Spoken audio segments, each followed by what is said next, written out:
vue sur une pièce sommaire. Un bureau, des orchidées dans un vase, un canapé en cuir et une baie vitrée qui dévoile la mer en contrebas.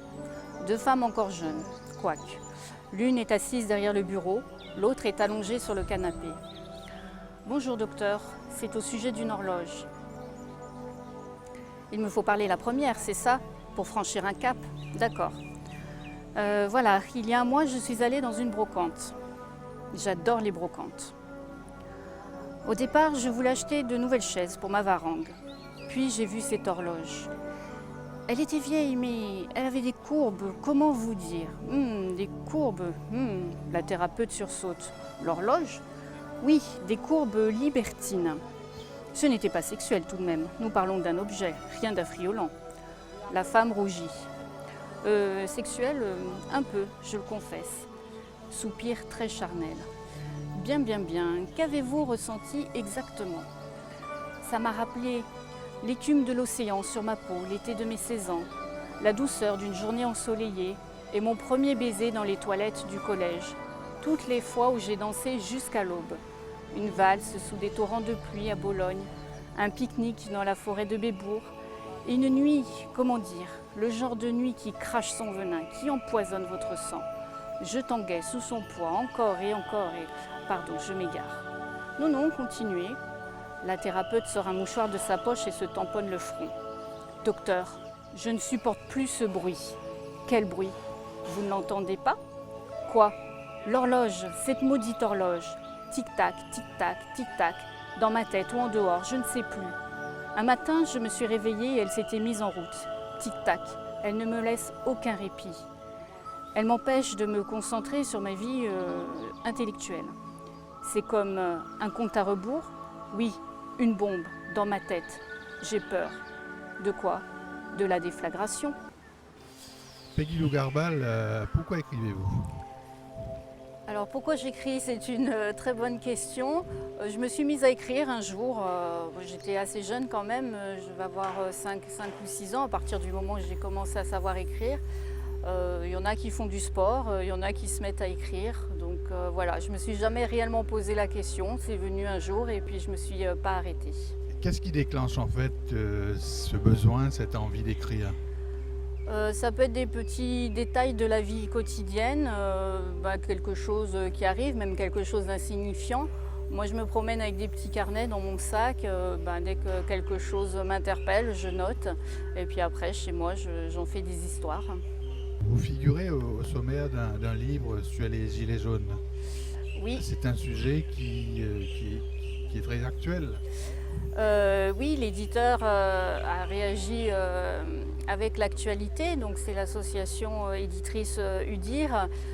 Quand il y a eu le 17 novembre, quand il s'est passé ce qui s'est passé, on a été contactés, plusieurs écrivains, auteurs, Fontkézère, ont été contactés pour écrire un texte, ce qu'on voulait, en créole, en français, pour dire notre sentiment sur cette crise, sur ce qui se passait, parce qu'on avait conscience déjà que c'était quelque chose d'assez historique. Et donc 40 personnes, 40 auteurs ont écrit dans cet ouvrage collectif. Donc, je vais vous lire un texte qui s'appelle Minuit veille, donc dans le recueil de l'UDIR sur les Gilets jaunes, donc un texte en créole réunionnais. Minuit, l'eau ciel en flambeau, l'eau désordre, donc dedans et dehors, d'où moun y pile la terre, zot silence, y déborde, y abîme nos âmes. Écoute la nuit, écoute l'explosion, l'appel au peuple. Entendre président, Barjour il lève pas, dans notre cœur, minuit y veille. Minuit, la terre y tremble, l'étourdissement. Trop vide, trop plein, créole y crasse d'offé. L'homo y réveille, il offre l'offé, il casse-brise, il brille. Écoute, écoute le peuple, il reprend le souffle. Président, ou entendre, Barjour il lève pas encore, et dans notre cœur, minuit y veille. Minuit, garde-fou y cède, l'espoir y relève à nous. Derrière fait noir, soleil y avance. Ensemble, créole y rase la scène, il tire la paire. Rêvement y revient, et Barjour y lève. Mais Pangar, président, Pangar, dans notre cœur, minuit veille pour longtemps.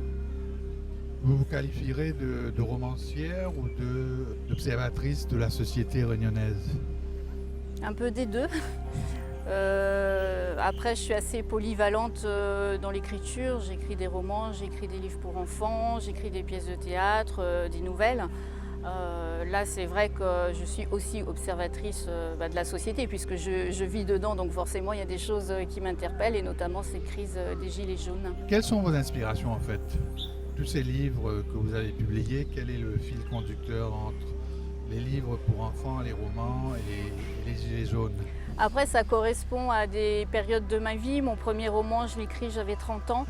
Donc j'ai écrit un roman, ce qu'on appelle un chick lit, littérature pour poulettes, plutôt genre Bridget Jones, parce que c'était une période, voilà. Après, j'ai écrit un livre pour enfants que j'ai écrit pour ma fille. Au départ, j'avais écrit quelques histoires.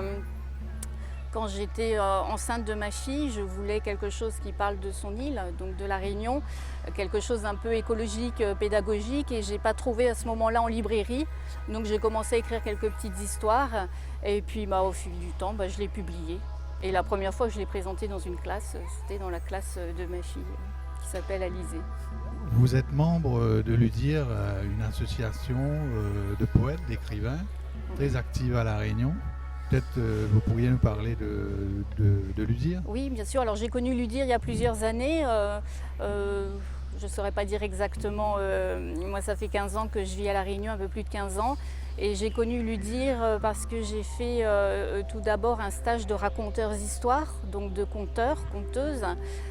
C'est comme ça que j'ai commencé vraiment à les connaître, même si j'en avais déjà entendu parler avant. Après, j'ai fait un atelier d'écriture avec l'UDIR aussi. Et puis petit à petit, j'ai eu l'opportunité de faire des recueils collectifs, parce qu'il y a le recueil Gilets jaunes, il y a d'autres recueils, notamment celui des 40 ans de l'UDIR, puisque c'est une association qui existe depuis très longtemps à La Réunion. Donc je lis un livre pays. Peggy Lou, ça se passe comment pour l'instant? Eh bien, pour l'instant, les animations se mettent en place. Donc, comme vous l'avez dit, ça se passe le 27 avril.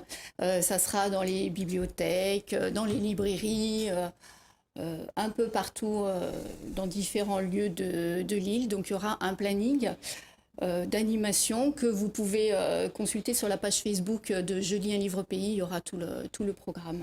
Peggy Lou, aujourd'hui, le livre, il est mieux quand c'est une histoire qui part de faits historiques ou quand c'était vraiment un roman qu'on écrit du début à la fin avec des détails tout à fait fantaisistes? Peut-être un peu des deux, après ça dépend des lecteurs.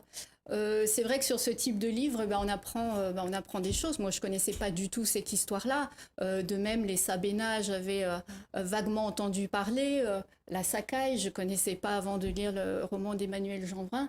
Et c'est vrai que c'est toujours intéressant de rattacher un livre à une histoire, d'autant plus quand on vit à La Réunion, une histoire qui se rattache à La Réunion ou à l'océan Indien. Peggy Lou, on parlait justement de l'actualité, de votre regard sur l'actualité de votre île et de l'Hexagone. Votre prochain livre s'intitulera Les larmes de l'éléphant. Voilà. Et vous parlez des Sri Lankais qui débarquent à La Réunion, c'est ça? Pas tout à fait. En fait, je parle du trafic d'enfants au Sri Lanka. Donc c'est un livre que j'ai écrit en collaboration avec Émilie Ducrot, qui est une ancienne chanteuse de la Star Academy il y a quelques années et qui a été adoptée dans sa jeunesse. Elle avait à peu près un mois quand elle a été adoptée au Sri Lanka et elle a découvert assez récemment qu'elle a fait partie d'un trafic d'enfants. Ses papiers sont faux, voilà. Donc nous avons collaboré toutes les deux pour écrire son histoire, donc une histoire vraie, qui sort en septembre aux éditions de l'Archipel. Et est-ce qu'il y aura un autre bouquin après celui-là? Oui, alors j'en ai un qui est prévu en octobre, donc pour l'instant je vais pas en dire plus. Je suis un peu superstitieuse, ni sur l'éditeur. Voilà, c'est un roman fantastique en fait, qui a comme point de départ l'arrivée du Marocain Abdelkrim Al-Khattabi à La Réunion, donc le rebelle qui avait érigé le royaume du Rif et qui a été exilé à La Réunion dans les années 1920. Peut-être une question pour retourner sur l'écriture. Est-ce qu'écrire est utile dans le monde d'aujourd'hui?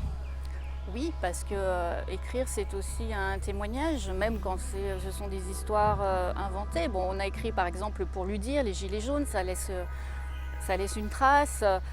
Donc j'ai écrit pour Émilie Ducrot son histoire, mais qui est aussi l'histoire de milliers de personnes qui sont dans son cas.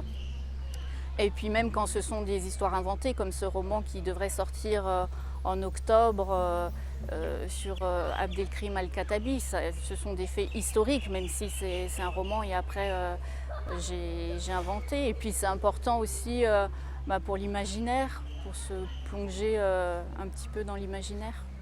Est-ce qu'il y a un auteur ou plusieurs auteurs qui vous ont donné justement ce goût d'écrire?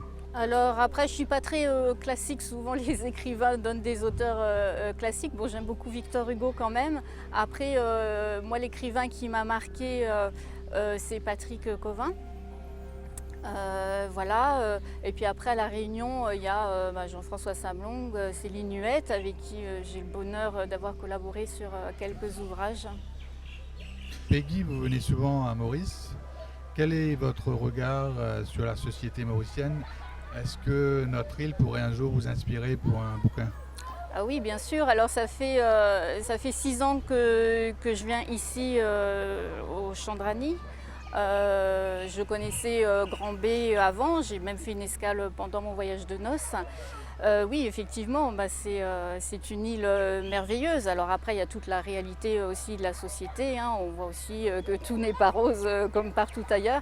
Mais c'est vrai que le cadre est magnifique, les Mauriciens sont très accueillants. Donc c'est toujours un bonheur de venir là et pourquoi pas effectivement écrire un jour sur l'île Maurice. Peggy Lou Garbal, je vous remercie. Merci à vous.